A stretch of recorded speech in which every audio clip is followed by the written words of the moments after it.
Cerita Abu Nawas tetap bisa cari solusi. Mimpi buruk yang dialami Baginda Raja Harun al-Rasyid tadi malam menyebabkan Abu Nawas diusir dari negeri Baghdad. Abu Nawas tidak berdaya. Bagaimanapun, ia harus segera meninggalkan negeri Baghdad hanya karena mimpi. Masih jelas terngiang-ngiang kata-kata Baginda Raja di telinga Abu Nawas. Tadi malam aku bermimpi bertemu dengan seorang laki-laki tua. Ia mengenakan jubah putih. Ia berkata bahwa negerinya akan ditimpa bencana bila orang yang bernama Abu Nawas masih tetap tinggal di negeri ini.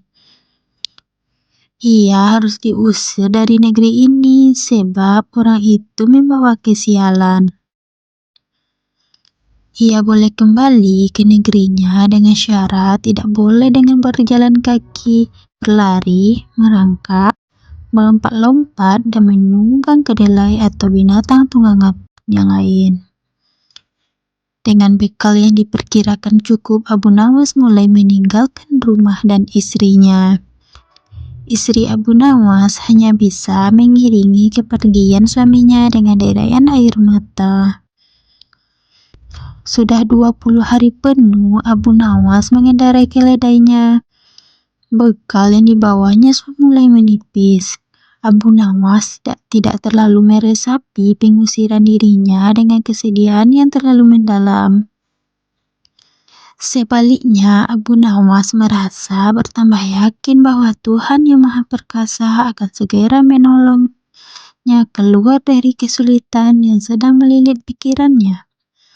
Bukankah tiada seorang teman pun yang lebih baik daripada Allah Subhanahu wa Ta'ala dalam saat-saat seperti itu?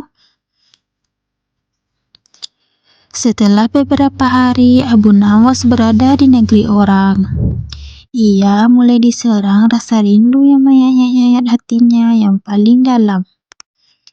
Rasa rindu itu semakin lama makin menderu-deru seperti dinginnya jam hari. Sulit untuk dibendung. Memang tak ada jalan keluar yang lebih baik daripada berpikir. Tetapi dengan akal, apakah ia harus melepaskan diri? Begitu tanya Abu Nawas dalam hati. Apakah aku akan meminta bantuan orang lain dengan cara mengendongku dari negeri ini sampai ke istana Baginda? Tidak ada seorang pun yang sanggup melakukannya. Aku harus bisa menolong diriku sendiri tanpa melibatkan orang lain.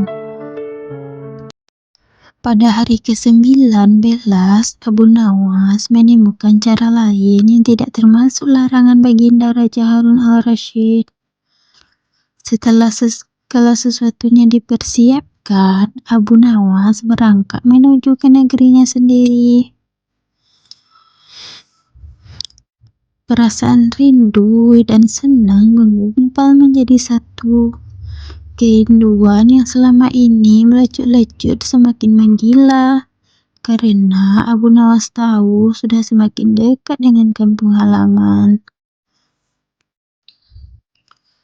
Mengetahui Abu Nawas bisa pulang kembali, penduduk negeri gembira.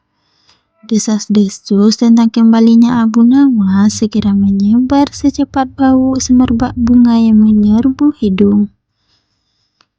Kabar kepulangan Abu Nawas itu juga sampai ke telinga Baginda Raja Harun al-Rasyid. Baginda juga merasa gembira mendengar berita itu, tetapi dengan alasan yang sama sekali berbeda. Rakyat gembira melihat Abu Nawas pulang kembali karena mereka mencintainya. Sedangkan Baginda Raja gembira mendengar Abu Nawas kembali karena beliau merasa yakin kali ini pasti Abu Nawas tidak akan bisa mengelak dari hukuman. Namun Baginda amat kecewa dan merasa terpukul melihat cara Abu Nawas pulang ke negerinya. Baginda sama sekali tidak pernah membayangkan kalau Abu Nawas ternyata bergelayut di bawah perut keledai. Sehingga Abu Nawas terlepas dari sanksi hukuman yang akan dijatuhkan karena memang tidak bisa dikatakan telah melanggar larangan Baginda Raja. Karena Abu Nawas tidak mengendarai keledai.